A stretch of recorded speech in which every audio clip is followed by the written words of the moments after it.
আমার শূন্য জীবনে কেউ হলো না আপন।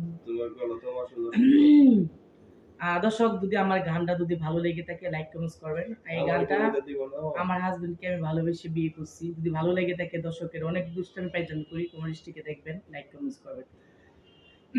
আমার শূন্য জীবনে কেউ হলো না আপন। আমার শূন্য জীবনে কেউ হলো না আপন। পাগল তারে জানিয়া শুনিয়া আমি এখন বাঁচে থাকি কিনিয়া। আমার শূন্য জীবনে কেউ হলো না আপন। আমার শূন্য জীবনে কেউ হলো না আপন। পাগল তারে জানিয়া শুনিয়া এখন আমি বেঁচে থাকবো কিনিয়া।